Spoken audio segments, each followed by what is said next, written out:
Hello, welcome to Easy Plays MTG. I'm Ez, and we're going to be making some easy plays in Magic the Gathering. Today, I just want to run quick through my Nadu cEDH deck for you. Nadu kind of been the big bird of the past few months. It did just receive its modern banhammer, but it's still playable very much for Commander, especially for seeing cEDH play. Nadu, of course, 1 green and blue, 3/4 flyer. Creatures you control have, whenever this creature becomes the target of a spell or ability, reveal the top card of your library. If it's a land, put it on the battlefield. Otherwise, put it into your hand. This ability triggers only twice each turn. So notably, the reason this is so good is it grants all of your creatures 2 triggers per turn. When they become a target, it's not just Nadu, it's not just 2 triggers for your entire field. So, real quick, we'll just start running through cards. I have Reliquary Tower and Roaring Earth set on the side over here because I think these are cards that are going to get flipped out here in the near future. My list in the description if you're looking at that. If these aren't there, it probably means I've already made the switch on these 2 here. Roaring Earth has been nifty for its landfall effect of targeting a creature I control, and then of having the channel, if I already have a 0-equip in play, to add a creature to my field state for X green. So I'll need at least 1 in green to make the creature stick around.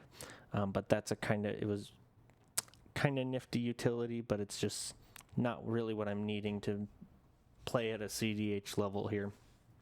But let's just run through the lands quick.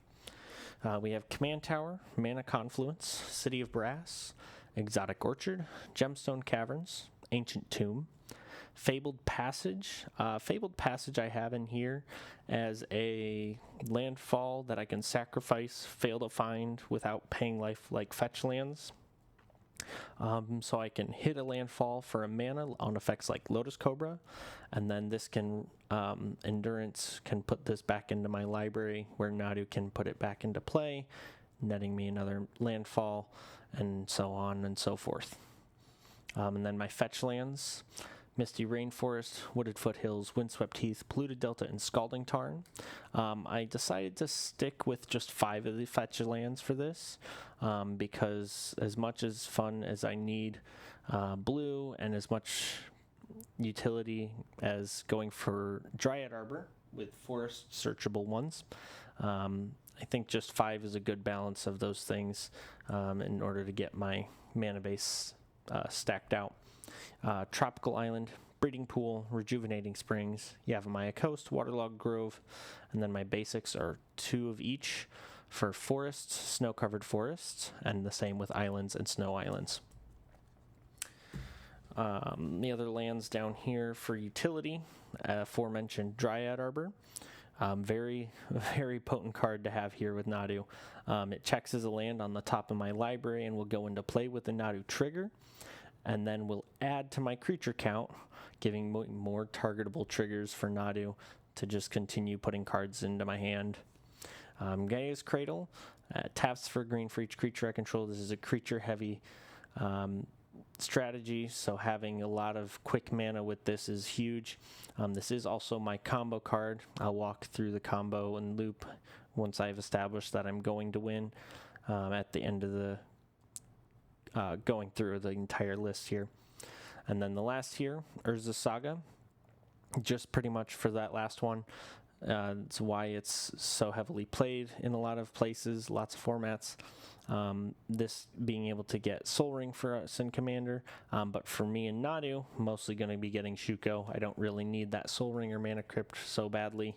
What I want is that 0-equip to be able to start getting Nadu triggers going. I have Rhystic Study, Mystic Remora. These are blue Commander staples, especially in cEDH. I need access to some more card draw if, I'm stalling out and don't have my equips, don't have anything that inclines myself to want to try and combo at all. So having them for reliable card draw is very good. These are landfall for creatures. It does have Field of the Dead as another land. So whenever field or another land enters the battlefield under my control, if I have 7 or more lands with different names, I create a 2/2 black zombie creature token. So if Nadu's putting lands into play, I'm adding more creatures, getting more Nadu triggers with my 0 equips. We also have Scoot Swarm. Landfall for a bug. If I have 6 or more lands, I'm instead making a copy of Scoot Swarm, so that just exponentially goes. It's pretty much 1 or 2 landfall triggers at this level that I can proceed to put the rest of my library into my hand with lands going to field kind of situation. Springheart Nantuko, another Modern Horizons 3 card, 1 in a green, 1/1, enchantment creature, has the bestow option for 1 in a green as well. Enchanted creature gets +1/+1. The landfall is I can pay 1 in a green if it's attached to a creature, and if I do, I create a token that's a copy of the enchanted creature. If I didn't create token this way, I create a 1/1 bug. Basically, this is going to be landfall for a bug. I'm not really looking to enchant it terribly often. The nice part about that is if I do want to bestow it instead, it will trigger a Nadu, so usually that's something I'll do if I'm missing my 0 equips and just need to get a trigger to draw into something to push myself forward in the game. We have my landfall for mana here, starting with Lotus Cobra. Adds 1 of any color. Tireless Provisioner, landfall for a food or treasure. It's basically just landfall for a treasure. And then last here is Nissa Resurgent Animist. Same text for Lotus Cobra, except it also has this. Then if this is the second time this ability has resolved this turn, I reveal cards from the top of my library till I hit an elf or elemental and put that into my hand with the rest on bottom in random order. That bonus ability on Nissa doesn't particularly matter here. It's just that I need to net mana on a landfall. Helps pursue my loop, helps push my forward if I'm building towards getting my game sealed up. These are my Nadu trigger cards here. I have Bristly Bill, the Spine Sower.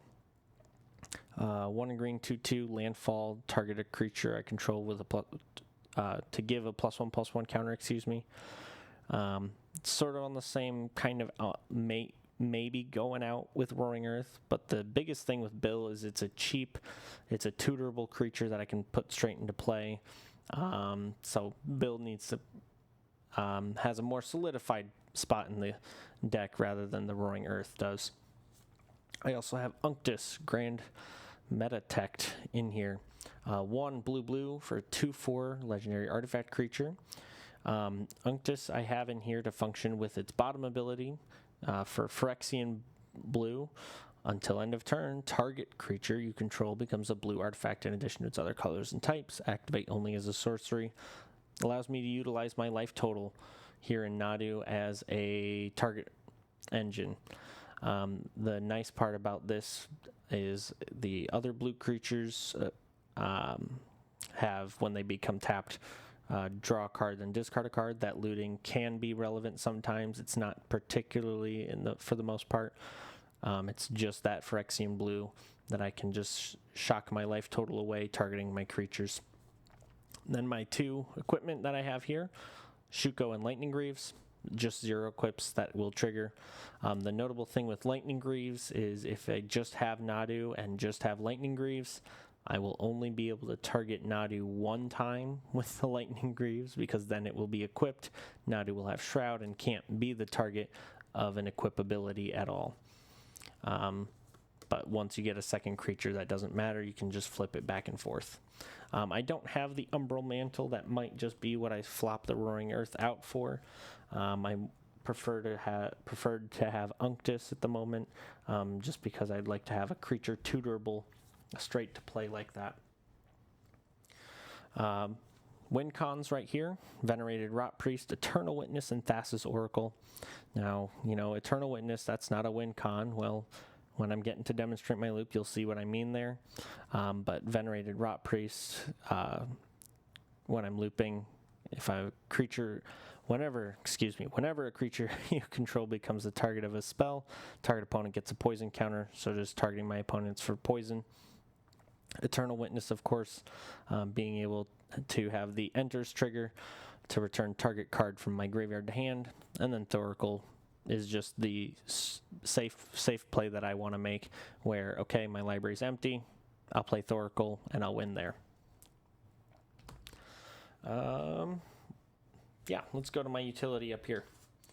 I do have Endurance in here as well. I have it loops functionally the same as Eternal Witness route. The important thing is I have it in utility because it can target any player's graveyard, or target any player and put their graveyard on the bottom of their library. So this is relevant for reanimation strategies. If they're trying to do too many things, great, I'm going to Endurance, get their graveyard gone. I did recently in one of my cEDH videos a couple weeks ago, I think. I can make sure that's in the description so you can watch Endurance, put it into work there. But for the rest of the utility, Spellskite. Change the target of a spell or ability to Spellskite for Phyrexian Blue.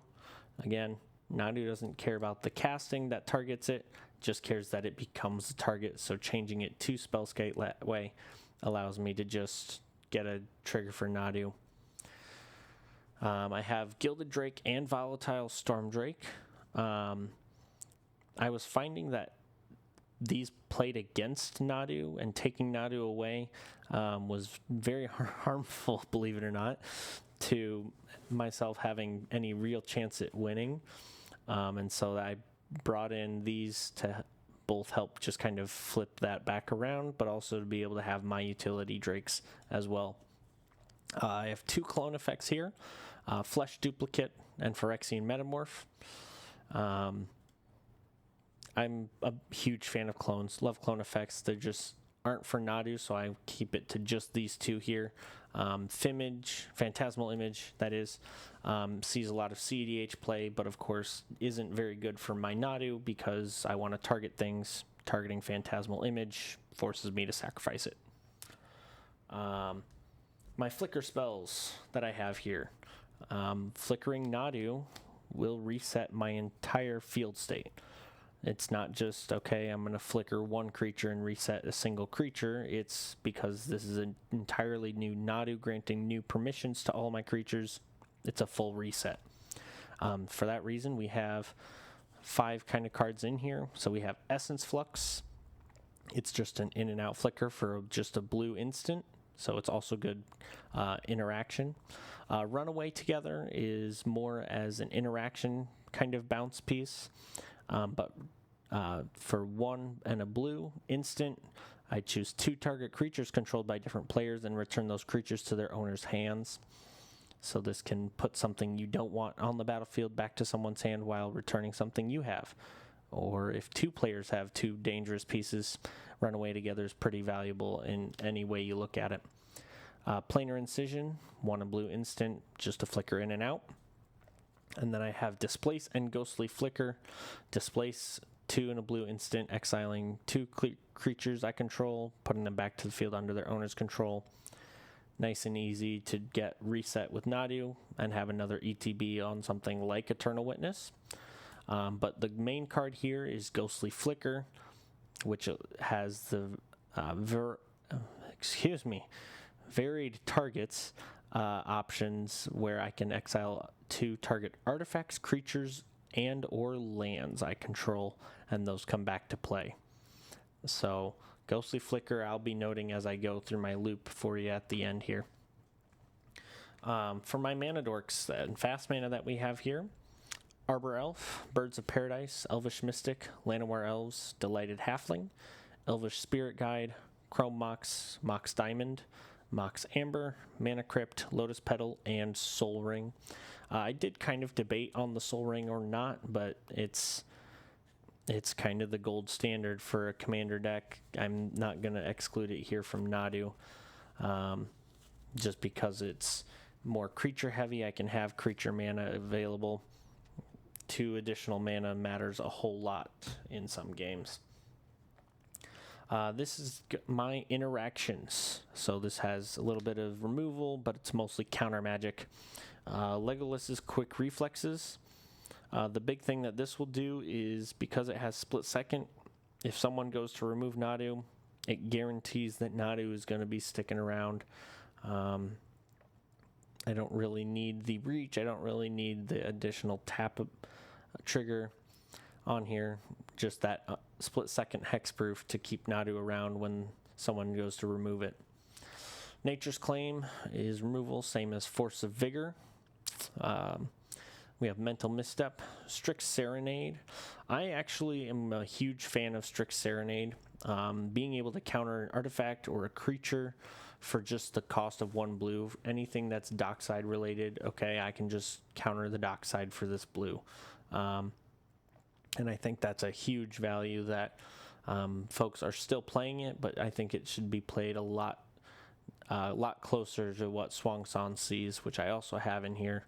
We'll get there in a little bit, I guess. But we have Flusterstorm, Pongify, and Rapid Hybridization for field removal.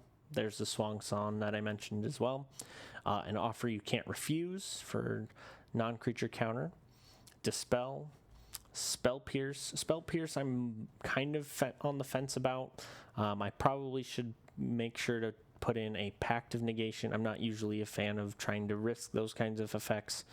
I'd rather have these 1 mana drop that will likely counter when I'm playing them. But for now, this is what I have in here. Resculpt. Exile target artifact or creature for 2 mana. Instant is pretty good. Muddle the Mixture actually is in here mostly for the transmute, so I can tutor out Lightning Greaves. That's a 0 equip, and then just start getting Nadu triggers on the after that. Fierce Guardianship. Urtai's Scorn. No, its casting cost, it will almost always just be 1 in a blue. It is 1 blue, but it costs blue less if an opponent has cast 2 or more spells this turn. So that just means they cast a spell, you cast 1 interaction, they cast a protective interaction, and that immediately brings this down to just 1 in a blue, counter any spell. So very solid. Flare of Denial. This is counterspell at 1 blue, but it has the sacrifice a non-token blue creature rather than pay the spell's mana cost. Flare of Denial I have in here because I do have a decent number of non-token blue creatures that help grab my equipment, get me some good spells. That Flare of Denial just becomes that free counter magic. If anything else, I hope to have Nadu in play, so if something, let's say I get a turn 2 Nadu, someone goes to Adnaz, if this is in hand, I'm probably going to sacrifice Nadu to do the counter magic on an ad nauseum. We have Force of Negation, Mindbreak Trap, and then Force of Will as well to round things out. And my last category that we have here is my tutor effects. So we have Trophy Mage and Trinket Mage, each of which search for a artifact card, mana value 1 on Trinket Mage, mana value 3 or less, 1 or less, and then 3 or less, excuse me, from library to hand. So I do still need to cast the equipment, 0 equipment that I get, but this is the reason, again, that I run the Flare of Denial, because I can play these, great, grab my equipment, play the equipment, they attempt to counter a non-creature, cool, I can sacrifice this that I just got the equipment with to have free counter magic up. Spellseeker. Spellseeker is actually very, very valuable here. For its enters searching for an instant or sorcery mana value 2 or less. That can mean I'm getting Essence Flux most of the time. Crop Rotation is the other one, and it's just a couple cards away here that I'll get, so I can ensure I have Gaia's Cradle or Field of the Dead in play. Neoform. Neoform I'm kind of on the fence about because it's very limited with that. It has to be exactly +1 to the sacrifice creature's mana value. But nonetheless, that functional allows me to know what I'm getting, know how to chain a set of tutors together to get my equipment, to get my loop rounded out.